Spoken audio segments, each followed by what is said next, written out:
परम पूज्य गुरुदेव आगे लिखते हैं, चौथी शक्ति का अभिनव उद्भव।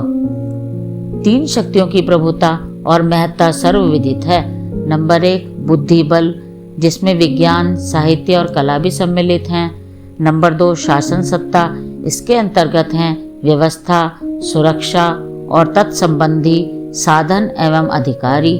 नंबर 3 धन शक्ति, जिसमें उद्योग, व्यवसाय, निजी संग्रह एवं बैंक आदि को सम्मिलित किया जाता है। देखा जाता है कि इन्हीं तीनों के सहारे छोटे बड़े, भले बुरे सभी काम संपन्न होते हैं। प्रगति एवं अवगति का श्रेय इन्हीं तीनों शक्तियों को मिलता है। सरस्वती, लक्ष्मी, काली के रूप में इन्हीं की पूजा भी होती है। जनसाधारण की इच्छा, अभिलाषा इन्हीं को प्राप्त करने में आतुर एवं संलग्न रहती हैं। इनमें से जिनके पास जितना अंश हस्तगत हो जाता है, वह उतना ही गौरवान्वित, यशस्वी अनुभव करते हैं। बड़प्पन की यही 3 कसौटियां इन दिनों बनी हुई हैं। इनके सहारे वह सब कुछ खरीदा जाता है जो इच्छानुसार सुविधा साधन अर्जित करने के लिए आवश्यक प्रतीत होता है। नवयुग के अवतरण में अब चौथी उस शक्ति का उदय होगा जो अभी भी किसी प्रकार कहीं कहीं जीवित तो है, पर उसका वर्चस्व कहीं कहीं कभी कभी ही दिख पड़ता है। इसी की दुर्बलता अथवा न्यूनता के कारण अनेकानेक विकृतियां उग पड़ी हैं और उनने जलकुंभी की तरह जलाशयों को अपने प्रभाव से आच्छादित करके वातावरण को अवांछनीयताओं से घेर लिया है। इस चौथी शक्ति का नाम है प्रखर प्रतिभा। सामान्य प्रतिभा तो बुद्धिमानों, क्रियाकुशलों, व्यवस्थापकों और पराक्रम परायणों में भी देखी जाती है। इनके सहारे वे प्रचुर संपदा कमाते, यशस्वी बनते और अनुचरों से घिरे रहते हैं। आतंक उत्पन्न करना भी इन्हीं के सहारे संभव होता है। छद्म अपराधों की एक बड़ी श्रृंखला भी चलती है।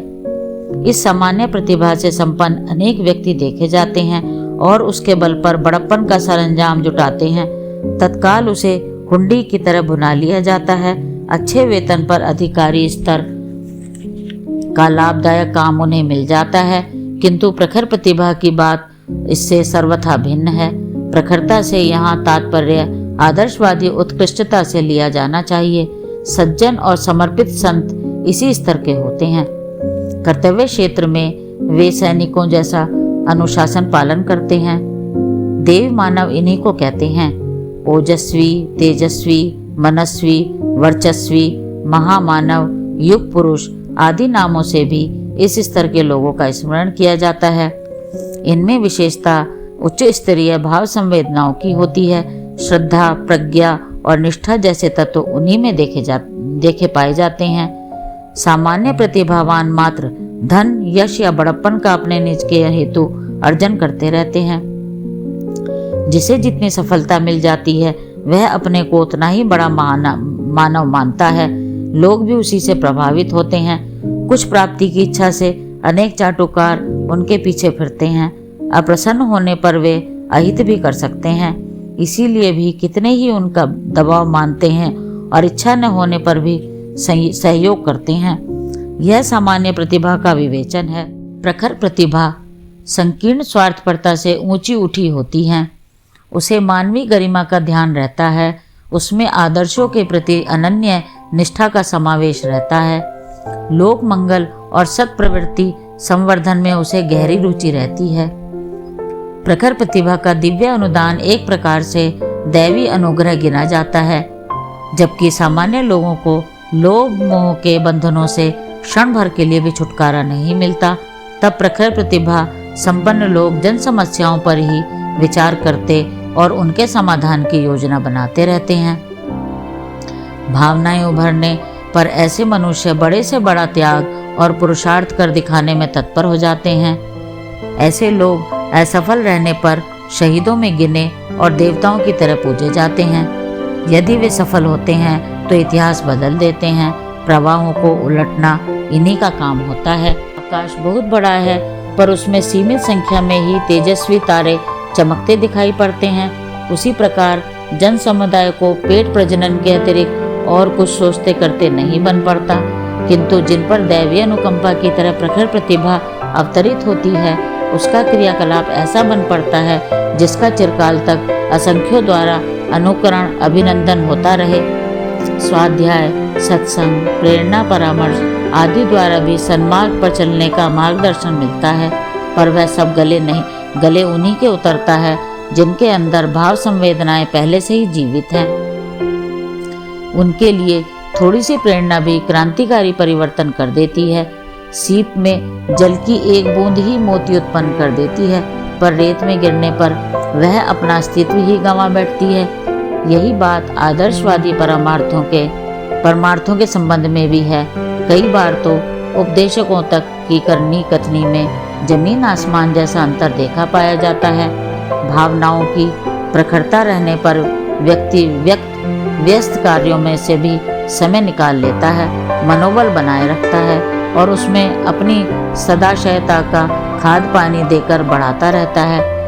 इस प्रकार अपने संपर्क में आने वालों को भी अपने परामर्शों के साथ गहन भाव संवेदनाओं का समन्वय करके इतना प्रभावित कर लेता है कि वे इस दिशा में कुछ भी कर गुजरने में झिझकते नहीं। मध्यकाल में राजपूतों के हर परिवार में से एक व्यक्ति सेना में भर्ती हुआ करता था। ब्राह्मण परिवारों में से एक ब्रह्मचारी परिव्राजक समाज को दान दे दिया जाया करता था। सिख धर्म में भी घर के एक व्यक्ति को समाज सेवी बनाने की परंपरा रही है। इसी के लिए उन्हें अमृत चखाया जाता था, अर्थात दीक्षा दी जाती थी। बौद्ध धर्म विस्तार के दिनों में उसी आधार पर लाखों भिक्षु भिक्षुणियाँ कार्य क्षेत्र में उतरे थे।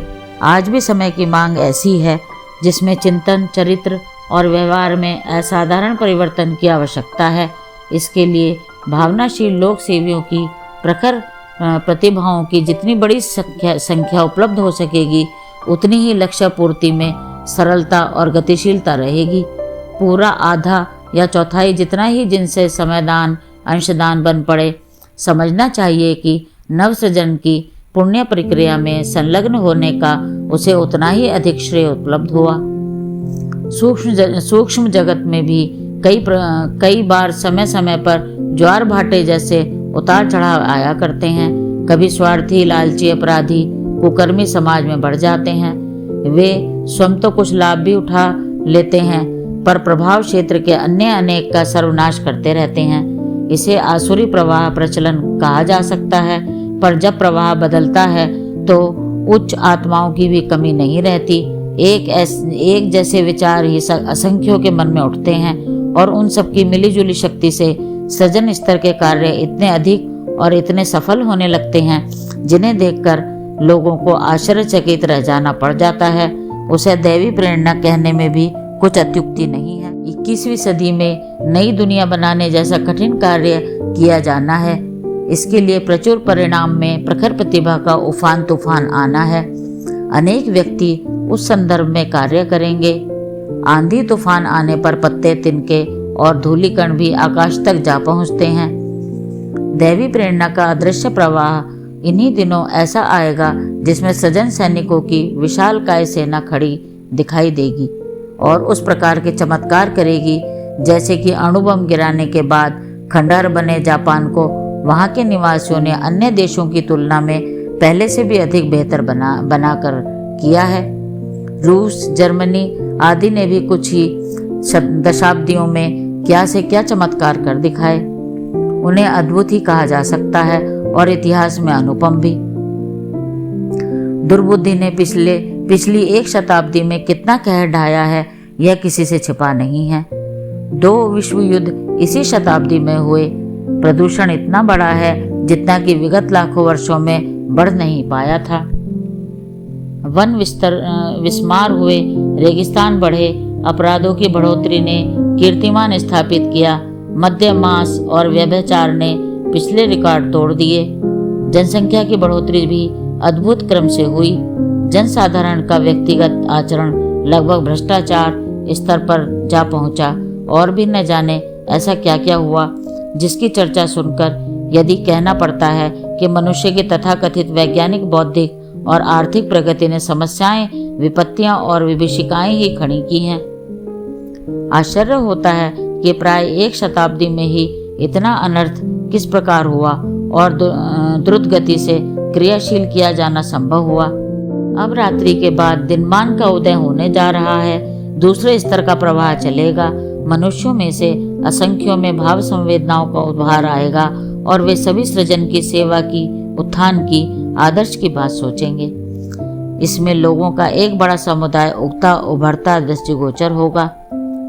गर्मी के दिनों में घास का एक तिनका भी कहीं नहीं दिखता, पर वर्षा के आते ही सर्वत्र हरियाली छा जाती है। नए युग का दैवी प्रवाह अदृश्य वातावरण में अपनी ऊर्जा का विस्तार करेगा।